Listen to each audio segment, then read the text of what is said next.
Happy Tuesday. Today is Tuesday, the 7th of June. This is the 22nd episode of season 4 of the Be Your Own Hero Show. HERO is an acronym. It means helping everyone reach optimism. In other words, helping others helps you. I'm your host. I'm sekouwrites. I'm a professional creative. I'm an author, journalist, speaker, and I am the creator of the HERO Ministry movement, which is my effort to uplift, inspire people in general and the unhoused community in specific. So join me here Monday through Friday, 9:45 a.m. Eastern, 8:45 a.m. Central, 7:45 a.m. Mountain, to hear me talk about my journey of becoming my own financial hero and my own hero in general.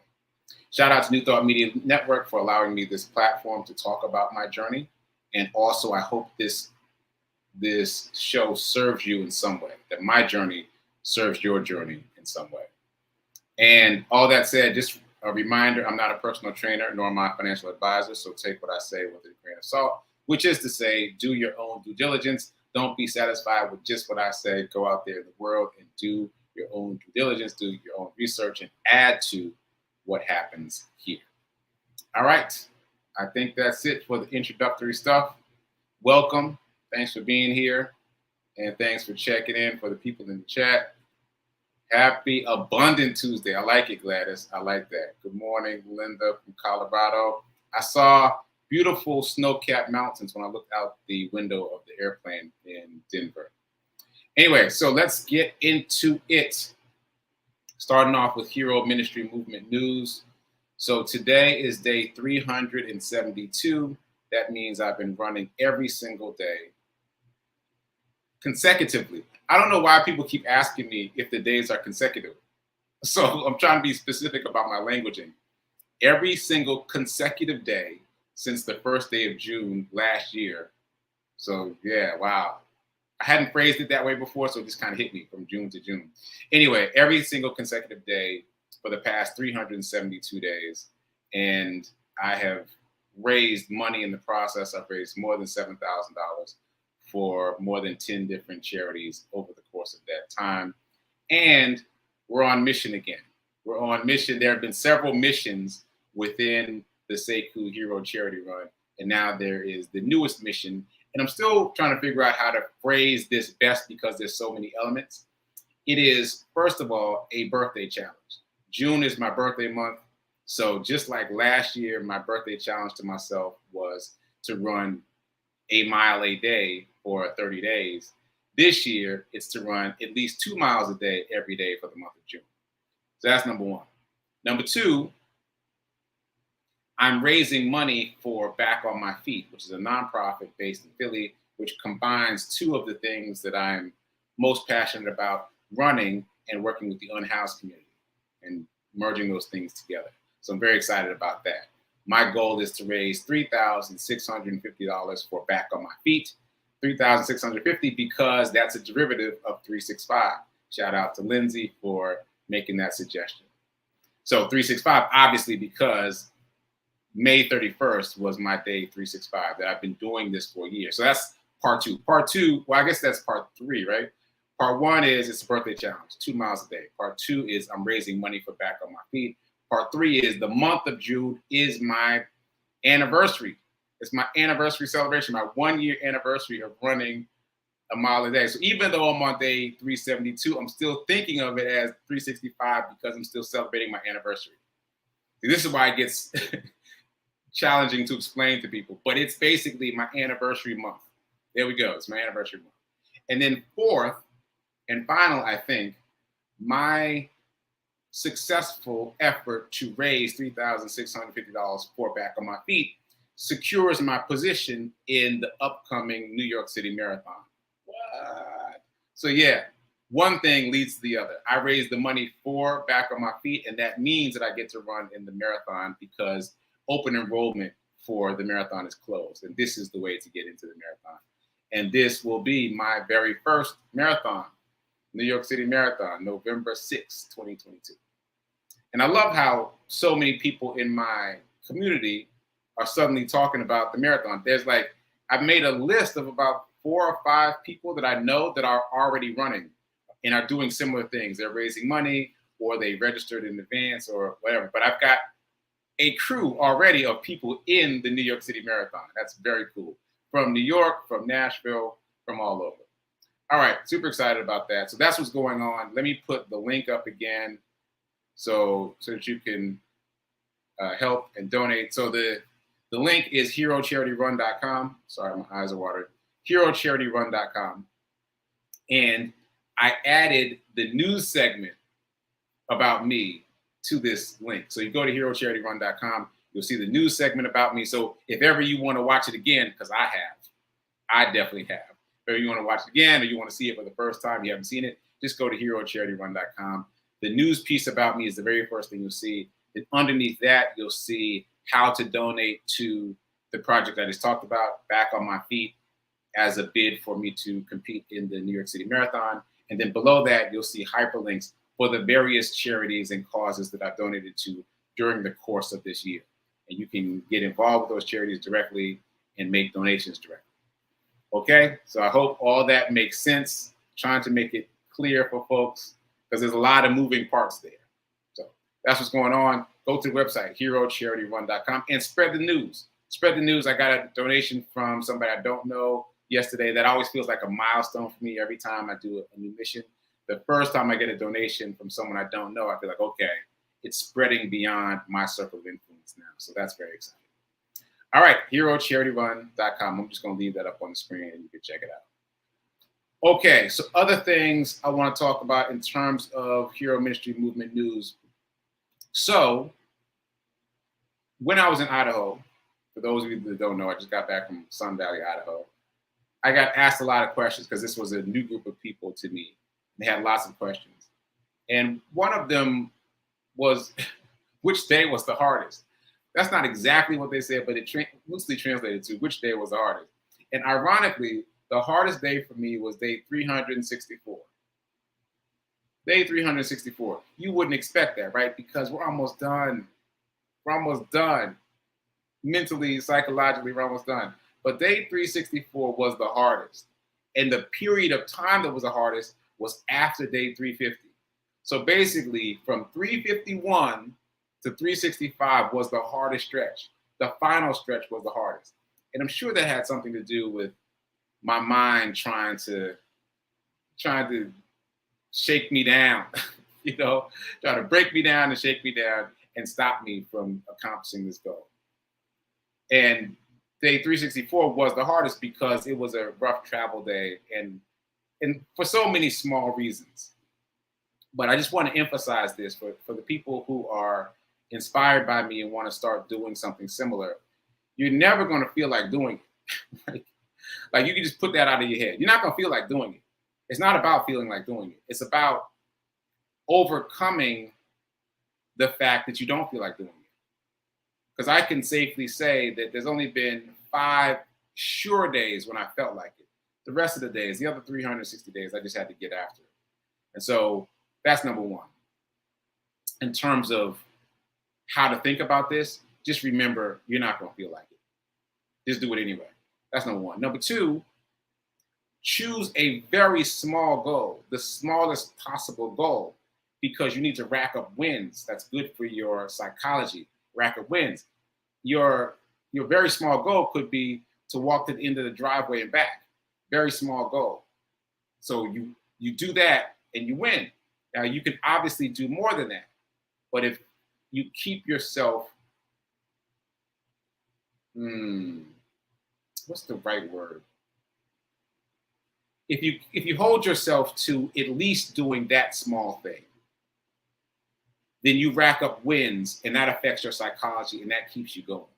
And you want to rack up wins because what happens is people start off too big. They say, oh, I'm gonna run 7 miles a day. And then you run 7 miles the first day and then you do it the second day. It's not as easy and it just gets progressively harder because it's not sustainable. You have to build the habit first and then improve it. So walking back and forth to the driveway will build the habit of you doing something every day. And then you just build on it later. You improve it later. All right, I'm getting off on a tangent, but I just wanted to say that because several people now are telling me that they're following my lead. And I just want to I just want you to be prepared that you're not going to feel like doing it. You'll feel like doing it day one, but day two, after day one, you're going to have this stretch where you don't feel like doing it. You got to do it anyway, and you got to have a very small goal that helps you do it anyway, because it's a very small goal. Don't worry about how small it is. Just worry about establishing the habit of doing it every day. All right, I'm done. Moving on. Okay, so other things that happened in Idaho, people got very used to me overachieving, I guess. Like, I was just shocked that people got used to me so quickly. So here's a funny story related to that. One of the days I came downstairs to the lobby at 6:30 a.m. Now, every morning at 6:30 a.m., there was a group walk, right? So I joined the group walk at 6:30 a.m.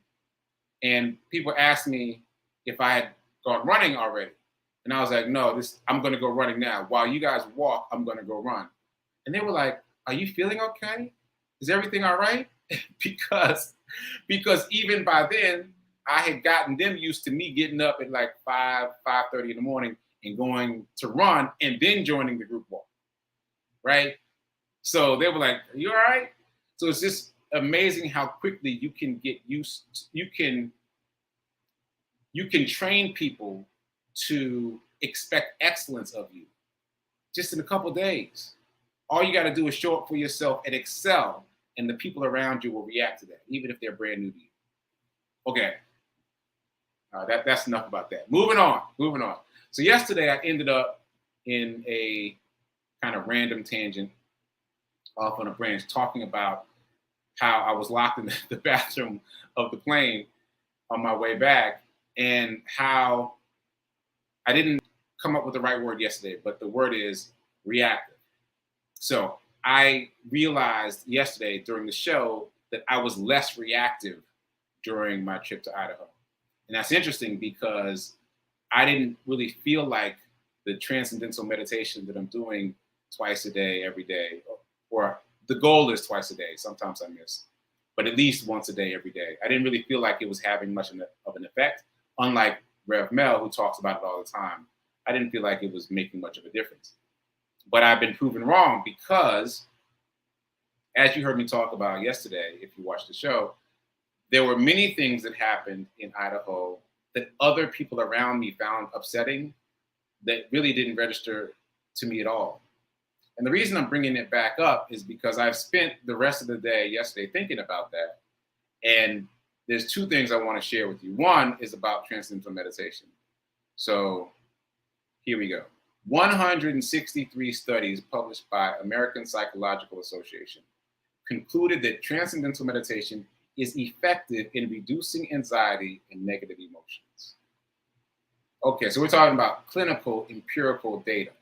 163 different studies concluded that transcendental meditation is effective in reducing anxiety and negative emotions. Now, until yesterday, I didn't really feel like that was happening, right?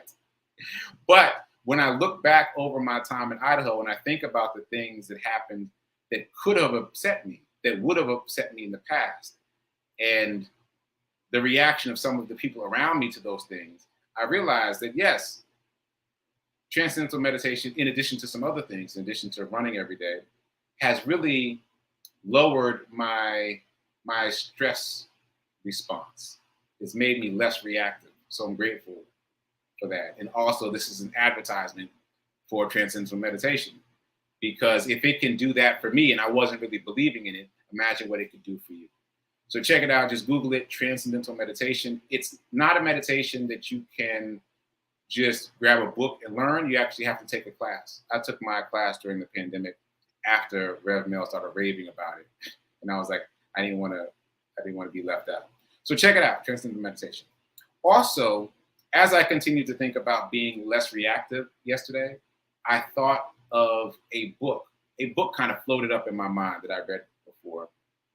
It's called, let me get the title exactly right, Learned Optimism. Learned Optimism by Martin Seligman. So, how to summarize? He is a cognitive behavioral therapist, which is probably the most common type of psychologist. And what he discovered over time was that therapy is about studying challenges. Like, what's your issue? What's your challenge? And let's unpack that and let's fix that. But that said, spiritually, energetically, you're constantly looking for the problem, constantly looking for the challenge, constantly looking for the issue, which trains your mind to focus on challenges, on issues, right? And we know on this show, we've talked about it a lot, on this network, the New Thought Media Network, we talked about it a lot. What you think about, you bring about. So when you get in the habit of only looking for issues, challenges, problems, then that applies itself to the rest of your life. You're always looking for issues, challenges, problems. So I'm going to read you something from the book. This, just bringing it full circle, I realized that subconsciously, that's what was happening for me, that was exhibited in Idaho. That not focusing on the challenges, on the issues, on the problems, opened me up to be lighter and more carefree. So that's it. Let me read you something from Learned Optimism. Once again, this is by Martin Seligman. This is the cover. Can you see that? Oh, no, you can't even see that. So, no. Nope. Sorry. Okay. Anyway, let me read this passage. Okay. So psychology is about curing the negative. We just talked about that. Like, the point of it is you have an issue, you have a challenge, you come to a therapist and they help you solve that issue, right? But this is what he discovered. Curing the negative does not produce the positive. Let's say that again.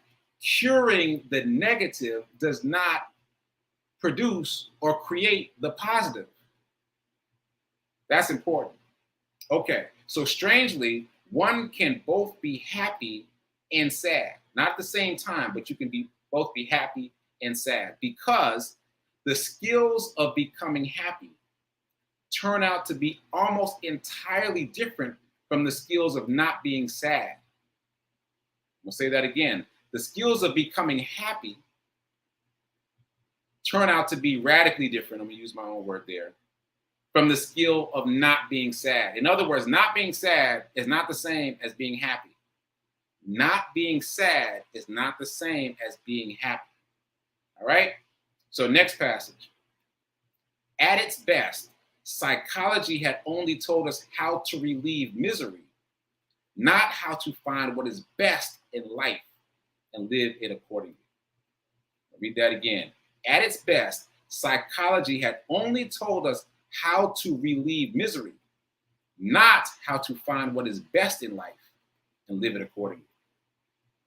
Serious stuff, right? Serious stuff. And it applies to the laws that we've been talking about. What you think about, you bring about. If you're only looking for challenges, for issues, for problems to fix, even if you fix them, you're still looking for challenges and issues and problems. And it's not the same muscle as becoming happy. So this is very much the same as the other book that I was reading recently, which is, that I discovered in Idaho, The Happiness Advantage. Once again, you see how all these different texts, all these different teachings line up. So basically, both The Happiness Advantage and Learned Optimism say that happiness first, then success. Happiness first, then success. That's how you become successful. But what we're taught in society is do this thing, get straight A's, then you'll be happy. Get a great job, then you'll be happy. Get a pension, then you'll be happy. Right? The carrot keeps moving. We have to achieve that thing and then we are supposed to achieve happiness, but it doesn't work that way. You have to be able to become happy right now in this moment. And that's what creates the change in your spirit that allows for success. And even that is its own form of success. Being able to be happy now by expressing gratitude is its own form of success. So anyway, I'm so grateful to the universe for letting that book bubble up. I read that book at the beginning of the pandemic, and I thought I forgot about it, but I didn't. It was just kind of kicking around in there. So Learned Optimism by Martin Seligman. I highly recommend it. and I am rereading it now, and probably I'll be talking more about it on the show. But happiness first, then success. If you don't remember anything else I said today, happiness first, right now, happiness. And that will breed success. Okay, so we're just going to call that the Morning Zen, because that's the book that I was reading this morning, Learned Optimism. One more thing about the book. He talks about having a positive explanatory style. Martin Seligman in Learned Optimism talks about having a positive explanatory style. This is relevant because yesterday I was talking about how a friend of mine suggested that maybe the journalist who interviewed me for my charity run, maybe the journalist wanted to talk to me in the coffee shop to see if there was a story for her to tell before she interviewed me on camera, right? And that gave me a positive charge when thinking about it that way. Well, Martin Seligman did a lot of research, and the key to happiness, one of the major keys to happiness, is having a positive explanatory style, which is basically what I just described. So something happens, and in my case, I felt some kind of way about the fact that I did my best in the coffee shop, and I didn't feel like I did my best outside on camera, right? So that's what happened, and that's how I felt about it. But when you apply a positive explanatory style, you review what happened and decide that there was a positive spin. You decide what the positive spin is. So in the example we're using, the positive spin is she needed to see that I had a story to tell. And she saw that I did have a story to tell. And therefore I graduated to moving outside to being on camera, right? You can decide what the positive spin on anything that has happened to you is. Doesn't matter what it is. Maybe you missed out on a big stock. You can decide to think about this, like, oh, I missed out on that stock, but my intuition was right. I have a great intuition about stock picks. You can focus on the positive. You can choose what the positive is and focus on that. And that positive explanatory style creates positive vibes in your life and creates success in your life. Now, I'm not going to get into this right now, but Martin, in his book, did this experiment with people who sell life insurance. And maybe I'll talk about that tomorrow, but I've kind of gone off on a tangent for a bit, and I want to get back to the money because we got to talk about Amazon. But just check out the concept of positive explanatory style. Google that, go down the rabbit hole, and invite yourself to have a positive explanatory style. Choose something that happened in, this is the same exercise as yesterday. Choose something that you have negative ruminations about, and remix it. Give it a positive spin that you now believe in. All right, moving on. I got a bunch more to say, and I'm, off on these tangents. Okay, dice roll challenge really quickly. Yesterday, the number was 4. Today, the number is 3. Move that money out of your checking over into your savings or your investment account so that you can invest that money. What did I say? Today's number is 3. Yesterday was 4. Okay. All right, let's jump into abundance. I'm going to do the affirmation really quickly, and then I want to talk about the stock market, what's going on in the stock market. Okay, where's my affirmation? Here we go. Okay, I am so happy and grateful to be a multimillionaire in every area of my life. I am so happy and grateful to be a multimillionaire in every area of my life. Feel it in your bones. It's the feeling tone that will make it come true. Do your car affirmation too. Tomorrow I'm going to ask how many people are doing the car affirmation. I want to check to see who's rocking with me on it. All right, moving on. Abundance. So, reminder, if you only spend, you'll stay poor. If you only save, you'll stay middle class. If you want to change your financial fortune, you must invest. You must invest. That said, 2 things. First, that applies to me. As I said, in Idaho, everyone was buying souvenirs, and I kept myself from buying souvenirs. It was hardest at the airport coming out. I almost bought like a Sun Valley t-shirt and a Sun Valley baseball hat just to have a souvenir. But I kept myself from spending that money. but that's only half credit. The second part of the credit comes from using that same amount of money and spending it in the stock market. So I did that today. I estimated the shoes that I was going to buy in Sun Valley were about $55. Add another $10 for a souvenir. That's about $65. I took $65 out of my checkings and I moved it into my which portfolio? Schwab, into my Schwab portfolio. And then I purchased one share of Coca-Cola. Coca-Cola shares are about $65 and they are one of the Dow components. One of the 30 Dow components. Coca-Cola is one of them. So this adds on to my collection of Dow components. I now have 8, and 4 of them were less than $100. 4 of them were less than $100, including Coca-Cola, which was only 65. Now, once again, the work has been done for me, for us. They're already vetted. These stocks are a part of the Dow, and they have to maintain certain criteria to remain part of the Dow. So you don't have to worry about them. The work's already been done, right? You don't have to wonder if Coca-Cola is a good stock. It's in the Dow. It's a good stock.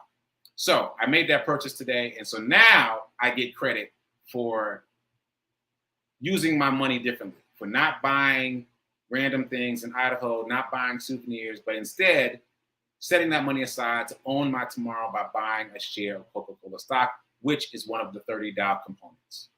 Okay, that's number one. Number two, Amazon. I said it yesterday. Let's get into it. Amazon did split. The stock did split. So yesterday, Amazon stock went from about $2,600. Let's just round it up to $3,000. $3,000 per share, all the way down to $122 per share. Now, funny story. A friend of mine bought a full share of Amazon based on my recommendation months ago when I said right here on this show that Amazon was going to split and Tesla was going to split, right? Based on that, he was thinking about buying a fancy new hat. Instead of buying the fancy new hat, he bought one share of Amazon. He was upset about it at the time because he didn't mean to buy a full share, but he did. And I convinced him not to sell it, right? Keep it. Well, as of yesterday, his one share of Amazon became 20 shares. He had one share and it split 20 times. So all of a sudden, as of yesterday, he had 20 shares. And he credits me with giving him the suggestions, both then and now, to utilize that money for his future. Now, the lesson for me is more of the same, that I still need to practice leaning into faith, because I was the one that told him Amazon's going to split months ago, and he bought a full share. I did not buy a full share. Could I have? Yes, I would have felt it, but I could have done it. I didn't. So yesterday, I told you what I did. I put $300 into the stock market. Then, about the same time that he bought a full share, I put $300 on Amazon. The idea being that when it split, I would automatically get 2 shares, right? That's not what happened. Because Amazon has been down over the past couple of weeks, my $300 was diluted to a little bit less than $300. So when the stock split happened, I got 1.7 shares. And then I just put in the difference to round it up to 2. But that said, if I had followed my own advice months ago, I would have had 1 share then, and it would have automatically split to 20 shares yesterday.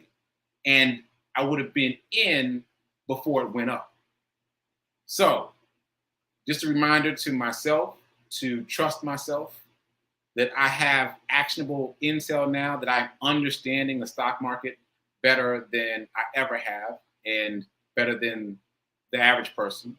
And the things that I'm saying are actually helpful to people. So all that said, if you haven't got in on Amazon, I don't know what you're waiting on, but I got my 2 shares and I'm going to get some more and I'm going to pay more attention to it. And shout out to my friend that got 20 shares because of my recommendation months ago. Okay, so it's time for prayer time. So I'm going to cut myself short. Stay tuned for prayer time. And then after that, stay tuned for Sit with Rev Melissa at 10:30. In the meantime, keep doing. Be a hero. Be your own financial hero. And remember that now is better than perfect in everything, but especially in terms of investing. And I'll see you tomorrow. Later.